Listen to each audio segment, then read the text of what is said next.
Hi guys, welcome back aboard our 44-foot hurricane damage DIY catamaran project boat. This video is sponsored by Saily. More about them a little bit later. We're already a few days into this week and I haven't really shot any video yet because I got thrown for a little bit of a loop.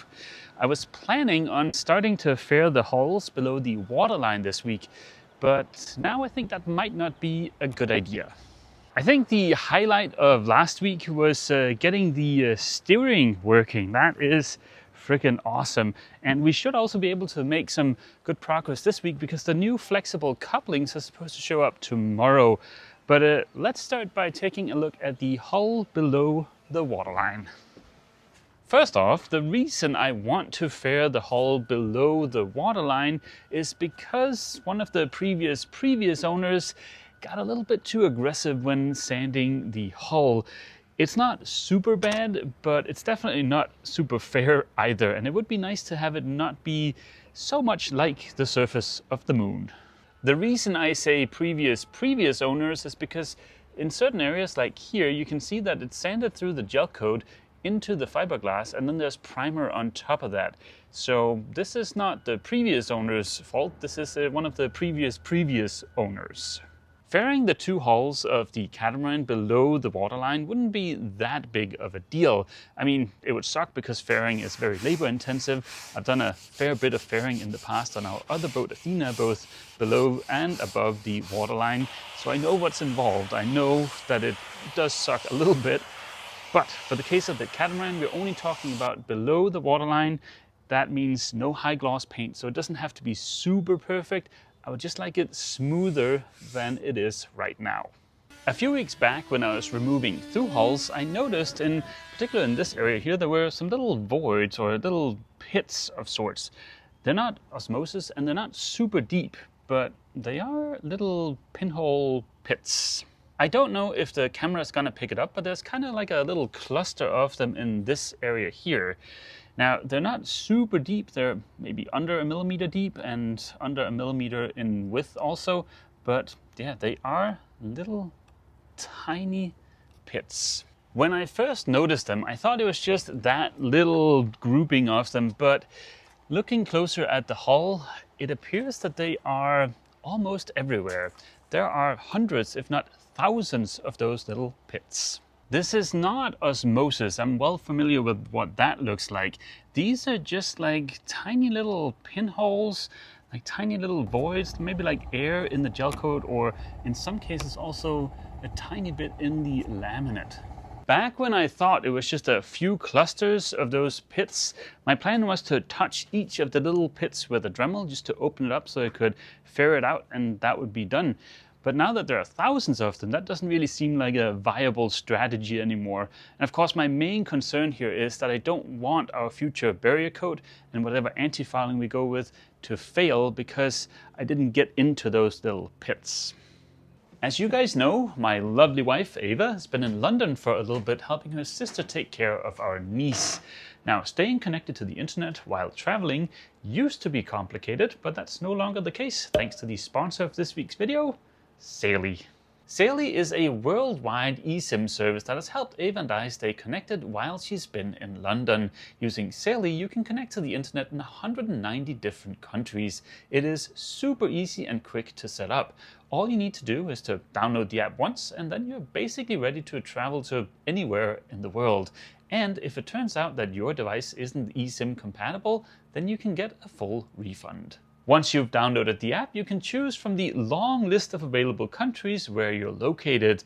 That'll then give you different plans you can choose from based on the duration of your stay or how much data you typically use. And presto, just like that, you're the proud owner of a Saily eSIM. All that's left to do now is to install your new eSIM. It is easy to do and only takes a few clicks. Once the installation is done, you simply activate your new eSIM and you're ready to enjoy the marvel that is the modern day internet almost anywhere in the world. Whether you're traveling for work or for pleasure, Saily can help you stay connected to family and friends back home and also help you get the most out of your trip by keeping you connected to the internet. Get an exclusive 15% discount on Saily eSIM data plans. Download the app and use code SAILLIFE during checkout or head over to saily.com/SailLife. Thank you so much to Saily for sponsoring this week's video. When I encounter something I don't know how to deal with, I like to tidy up or work on something else. Luckily, that is an easy thing to find on this boat. This week I want to get the new through hulls installed below the waterline, and that'll require me laying up some glass inside of the hulls. I can't do that in all of this dirt and filth. After just one application of 6'2" Danish guy, this compartment looked a lot better. All the old wiring and dirt was gone. Of course, the good thing about a catamaran is you get double the fun. Yay! Yet more old wiring and plumbing. This strip of copper is from the old SSB installation. It used to be connected to this tuner. The copper was run under a single layer of CSM and easily tore out, leaving behind this interesting scar. What was kind of fun was seeing how little corrosion there was on the copper that had been glassed in.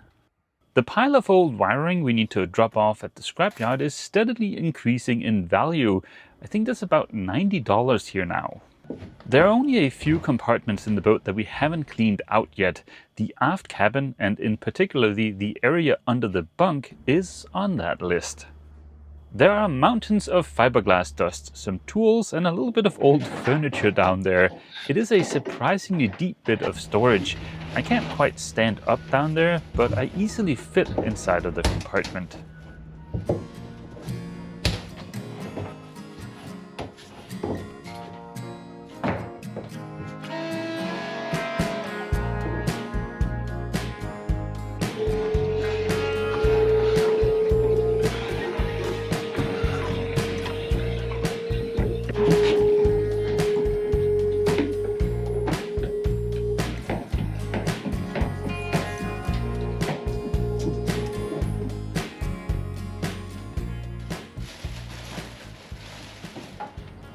I would say that is a day well spent, especially considering that we'll be living aboard the boat for 2 to 3 weeks while moving her to North Carolina. The next morning I returned and busted out the big boy sander with the 8-inch disc. Besides helping me get rid of some aggression towards the pinholes, I also wanted to take a closer look at what was going on below the gel coat. After a little bit of sanding to remove said gel coat, it turns out those pits are definitely in the laminate. Thousands of little annoying pits. It's hard to tell on the video that the pits are there, but I have a couple of photos that more clearly show the pits. And I've had a closer look at both hulls, and the pits are on both hulls, but more so on the port hull. This is the starboard hull, and I don't know if the big camera is going to pick it up, but all these black little dots here, those are little dots of anti-fouling that sits lower than the surface of the gel coat. Those are those little pits. Also here we can see that there are a couple of areas here and here where there is exposed laminate with barrier coat on top of it. I think that is because one of the previous owners tried to delete the little pits by sanding them away. And that to me clearly suggests that this has been an issue for a long time on both of the hulls. Taking a look at the outside of the starboard hull, there are fewer of those little tiny pinhole dots, but they're there. And then down here, we've got an area where it's much bigger holes. Again, it's hard to get this to show up on camera, but these holes here, these are much bigger. The smaller pinholes are maybe less than 1 millimeter wide. These are, well, several millimeters wide. Those bigger pits are only in that one little area. And then, for instance, from here, well, here going forward, there is not a single pinhole in that whole area. So, yeah. The inside of the starboard hull has tiny little pinholes too, except for like a tiny little section here in the middle where there aren't really that many of them. But they are clearly present on both hulls, on both halves of both hulls. What is kind of interesting is that I haven't seen a single one of them above the waterline. So for instance, right here, there is probably in this little section here about 100 pits or so. But as soon as we go above the waterline, as soon as we go about right here, it's nice and smooth. I don't see a single pit up here. There are some little feet from barnacles left over from when the hull sank, but there's not a single tiny little pinhole pit. I can only really think of one explanation as to why this might be the case, and don't just blindly go believing me here. I don't know if this is true, but the only explanation I can think of is osmotic pressure. I know the outside laminate here on the hull is vinyl ester. I don't know about the gel coat, and it seems like the little voids that have turned into these pinholes is between the outside layer of laminate and the gel coat. I've made a drawing and I'm kind of proud of this one. This is my best idea of what happened so far, and like I said, I don't know if this is true. Here we've got the laminate, we've got the gel coat, we've got tiny little voids here on the outside between the gel coat and the laminate. Over time, osmotic pressure builds up in those tiny voids because this is all wet and submerged. And then in a great example of Hollywood special effects here, bang boom, the gel coat explodes from that pressure, leaving us with a tiny little pinhole. That would explain why we're only seeing the pinholes below the waterline, because even though all of this section of the hull is laid up in one go, well, we would never build up osmotic pressure above the waterline, so the tiny little voids would never explode. Like I said, I have no idea if this is actually what has happened here, but it is my best theory as of yet. Now, this is a cosmetic issue, not a structural issue. But the problem with cosmetic issues are that they are issues too. Now, for us to ever be able to apply any kind of barrier coat and anti-fouling and have reasonable faith that it's going to stay put and we won't have any issues, we need to deal with these tiny little voids or pinholes somehow. Right now, my best idea is as follows. We wave goodbye to the gel coat. We sand or gel plane that off. Then we potentially sand into the outermost layer of the laminate here a little bit to, at the very least, open up these voids and potentially get rid of them, because most of them are only like 0.5 millimeter deep. Once that is done, then we simply just lay up a single layer of relatively light glass with epoxy on top of that.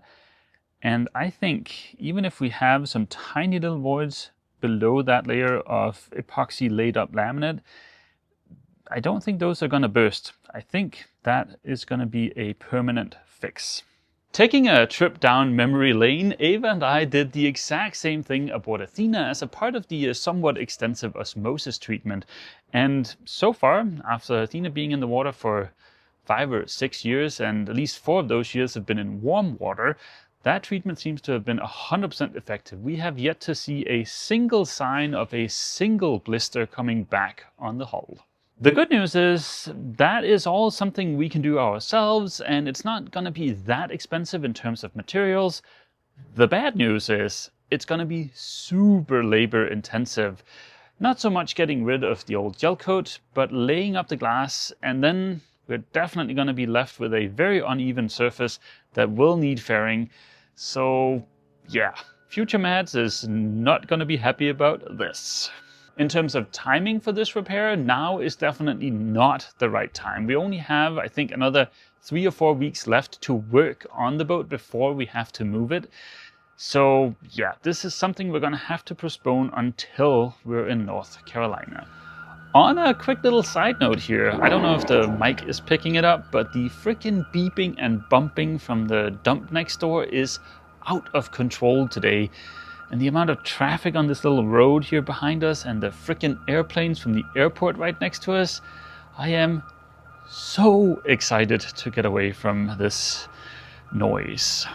Despite the confusion and minor derailing caused by the tiny pinholes, we're still very much under the gun to get this boat ready to splash.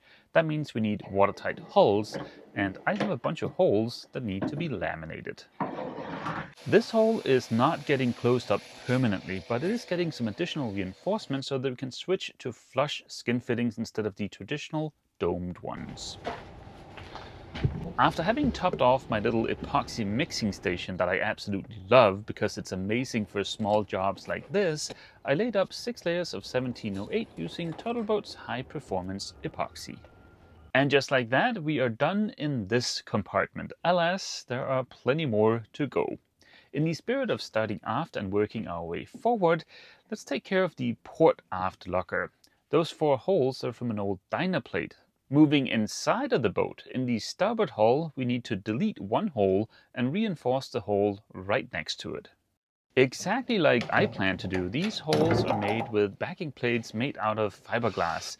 Much like 99% of this boat, these were built with longevity in mind. No soggy, wet plywood backing plates here.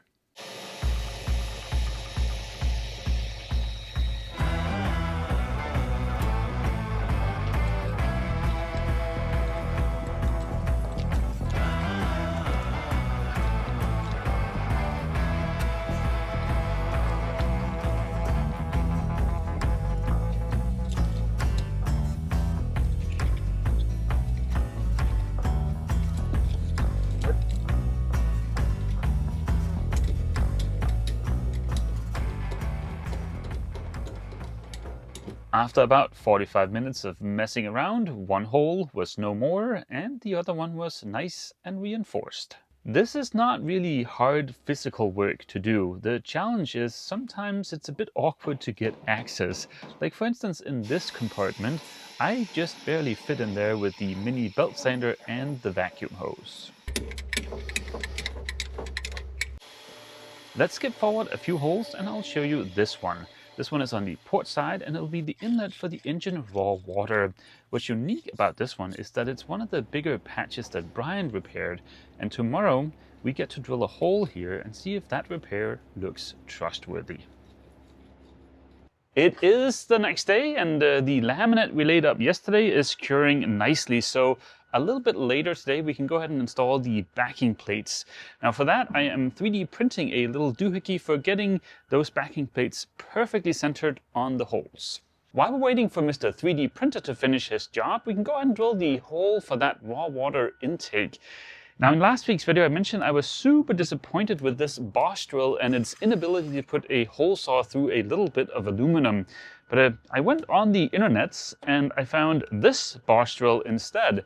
I also found some reviews claiming that this is the most powerful cordless drill in the world. I don't know if that's still true or if it ever was true, but I hope it does better. Now unfortunately I am in no way sponsored by Bosch, but I do like the blue tools and I really do hope that this is better.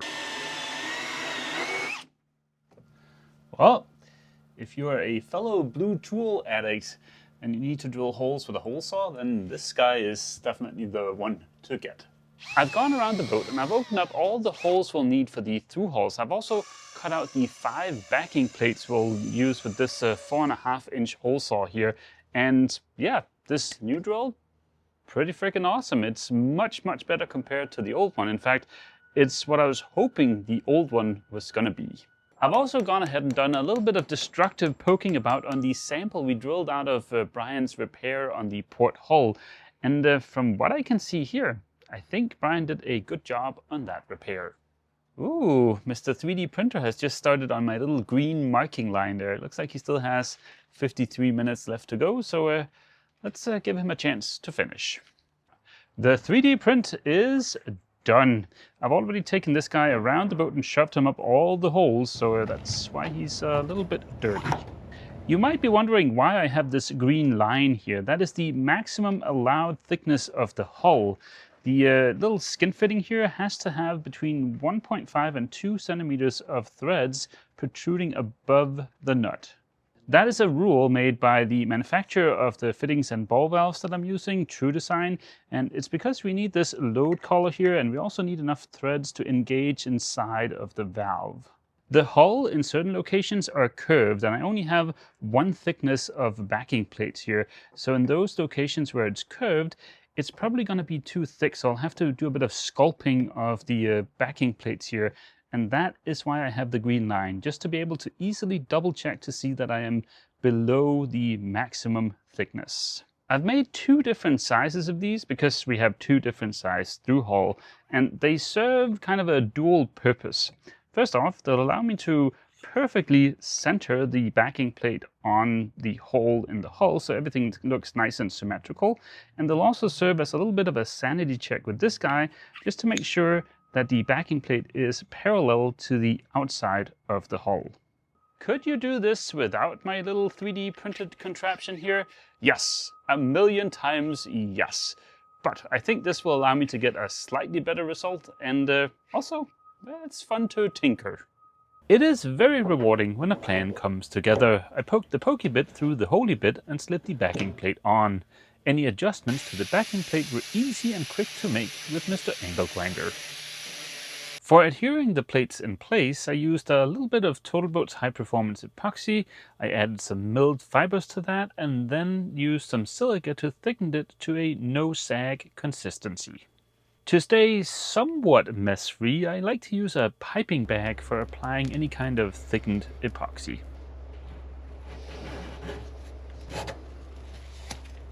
It will be fun to see how big of a difference it really made once I installed the through hulls, but it feels good knowing that these plates are as perfect as possible. The next morning I returned to fare my previous repairs to the hull. I sanded my repairs flush or slightly lower than the surrounding hull. The main objective here is to not have any of the new laminate sit proud of the surface of the hull. Any slight low spots are easily filled with Total Fare. I'm going to lay this on pretty thick because this is below the waterline and it doesn't have to be 100% perfect, and this way I can finish them with just a single application of fairing compound. Today is Sunday here at the boatyard, also known as the only day where the dump next door isn't beeping and bumping like crazy. That is really nice. Now, technically, with the reinforcements in place on the inside of the hull and also those backing plates in place, we are ready to install the through hulls. But it doesn't really make sense for us to install the through hulls before we've decided what to do about the pit situation. Squeaky clean and good as new. The way I see it, we have two options when it comes to the pinholes. We have option one, which is just leave it the way it is, apply barrier coat and new ablative anti-fouling, because I don't think the pinholes represent any kind of a structural issue. The hulls are vinyl ester in the outside layers, and that's not prone to osmosis. So technically I think that could work, but it doesn't feel like a good fix. Then there is the nuclear option, option number 2, which is to peel the gel coat and whatever tiny bit of the laminate and then lay up another layer of glass, fair, and then cover coat. I think option 2 is only really relevant if we want cover coat, because cover coat is very labor intensive to apply and it's also very expensive. So if we want to apply cover coat, then we definitely want to do option 2. I am curious to see what you guys think, so go ahead and leave a comment down below. I am very much leaning towards option 2 right now, although it is going to be a right pain in the behind.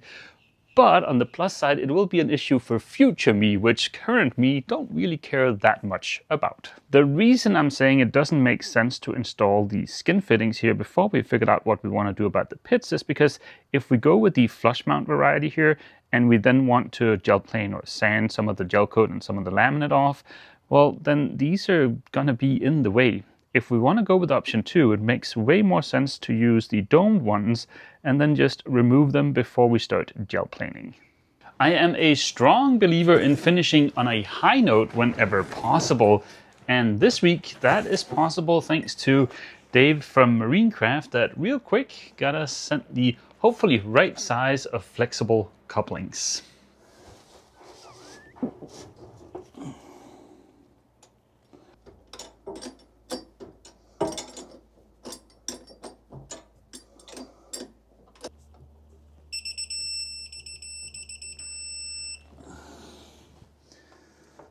Now that the shaft and the engine has become one, we can do the very important preloading of the bellows for the dripless shaft seal.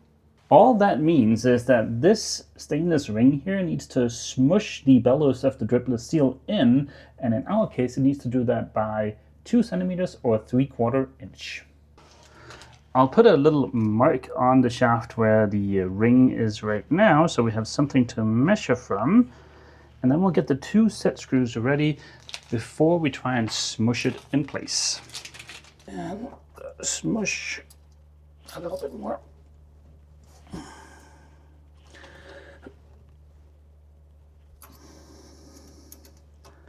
That is 2 centimeters exactly. To keep those 2 set screws from backing out, there are a couple of extra little set screws included to use as locking set screws, and there's also some Loctite. And that is 1 dripless shaft seal installed. All we need to do now is to connect the hose to this hose barb fitting. That connection and that hose is just a vent to make sure that there's no air trapped in there. That's all that it does. Of course, that hose needs to come up somewhere above the waterline, otherwise we're back in sinking the boat territory. For the sake of curiosity, and also to make sure that nothing goes horribly wrong, I'm going to check with some of the other PDQ/Antares owners to see where that hose is routed to and how high it sits above the waterline. So yeah, we'll finish that next week. This video turned out to be a tiny bit on the long side, no doubt thanks to all the yammering on about those stupid pits on the hull below the waterline. But hopefully in the next week or so we can come up with some kind of plan of how we want to deal with those. As far as next week, I think it is high time we get the wiring harnesses for the engines run, so we can get the engine control panels installed out by the helm station. And we also have the push-pull control here. Unfortunately, the spare parts for that are going to be pretty slow in getting here. Last I heard something, it was May 12th or something. So that's a little bit dicey with our need to get north. I don't think there's much we can do about the wait time on those spare parts, unfortunately. So I think we'll just have to sit back, cross our fingers, and hope that things show up on time. But also next week we need to come up with some kind of solution for our nav lights, because I don't want to install permanent nav lights, but we need nav lights. So I've come up with an idea of a 2x4, and this boat is definitely going to be the Beverly Hills Hillbillies boat out there on the water. We're going to turn quite some heads. We'll get back to all of that stuff in next week's video. And before I end this video, a big thank you to Saily for sponsoring this week's video. And yeah, I hope to see all you guys back here aboard the Catamaran next week for yet more glorious DIY fun. As always, feel free to leave a comment down below. And don't forget, if you've enjoyed this video, please remember to leave a like. See you!